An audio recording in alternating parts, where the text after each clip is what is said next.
युद्धविरामावरून वार पलटवार सुरू झाले। ट्रम्प यांनी कशाच्या आधारावर मध्यस्थी केली?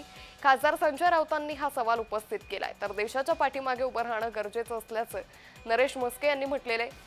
अमेरिका प्रबळ शक्ती असल्याचं छगन भुजबळांनी वक्तव्य केलंय। आपण जर ट्रम्प यांचं ट्विटर अकाउंट पाहाल, म्हणजे एक्स अकाउंट पाहाल, तर ट्रम्प यांच्या सूचनेवरूनच भारतानं युद्धबंदी स्वीकारली। डोनाल्ड ट्रम्पचा संबंध काय? आमची माणसं मेली, आमच्या 26 महिलांचा सिंदूर पुसलाय ना। मग ऑपरेशन सिंदूर पूर्ण झाल्याशिवाय ट्रम्प हे मध्यस्थी कोणत्या अधिकारात करताय?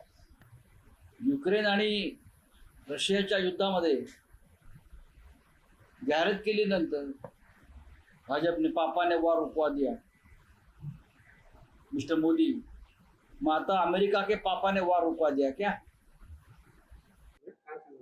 हे बघा, देशाचं संरक्षण पॉलिसी या सर्व गोष्टींवरती माननीय पंतप्रधान नरेंद्रजी मोदी, त्याचबरोबर गृहमंत्री अमित शाह, संरक्षण मंत्री राजनाथ सिंह, ही सर्व मंडळी काम करत आहेत। देशावरती ज्यावेळी अशा पद्धतीची संकट येत असतं त्यावेळी टीका टिप्पणी न करता स्वातंत्र्य देशाचं संरक्षण करण्याकरता जी मंडळी सत्तेवर आहेत, जे लोक निर्णय घेतात, त्याच्या पाठीमागे आपण उभं राहणं गरजेचं आहे। जगातली मोठी शक्ती आहे ती, आपण मान्यच केलेलं आहे। आपली महाशक्ती म्हणून आपण उदयास येतो आहोत, परंतु जगातल्या ज्या काही महाशक्ती आहेत त्याच्यामध्ये ही प्रथम महाशक्ती आहे का अमेरिका।